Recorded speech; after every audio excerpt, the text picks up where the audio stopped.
Hey crew, today's Boiling Point, we're again talking about squat alternatives, different variations of doing a squat without needing a barbell. And maybe you're on a pivot sheet, maybe you're on a deload week, maybe you just don't have access to a bar, but maybe your gym or you actually have a belted chain squats. If you don't happen to have a kettlebell, obviously it's going to be a little more difficult because the dumbbell doesn't have a loop through it, so it's not going to be able to be held. But maybe you can find another means to getting something in the belt squat. There are different variations where you can have a band at the bottom where the band is tethered to the floor or a heavy dumbbell. But for this instance, I'm gonna have my feet elevated on two boxes. You're gonna see my belt, it has a chain. I have chained through the kettlebell handle, and then when putting the belt on, I'm just gonna pull the belt up to the top of my hips.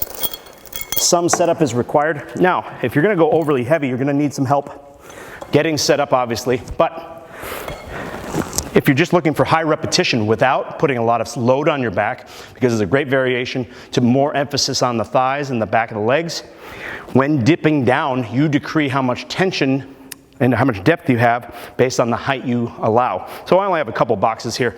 As I descend back, there's no pressure on my low back because I'm bracing at the midsection, driving up and out. It will limit the range of motion. You're not gonna get full hip extension, but again, the emphasis here is more on the thighs, the back of the legs.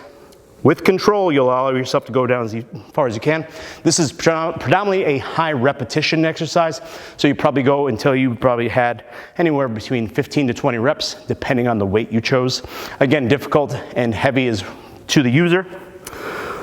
Again, when you're doing these, allow some space, play around with foot position, whatever best works for you. Create that tripod position with your feet and pull yourself up and back down. Getting yourself out. Carefully walk down and pull down the belt. Give that a whirl or ask one of your coaches here at 212 and we'll help you out. Thanks.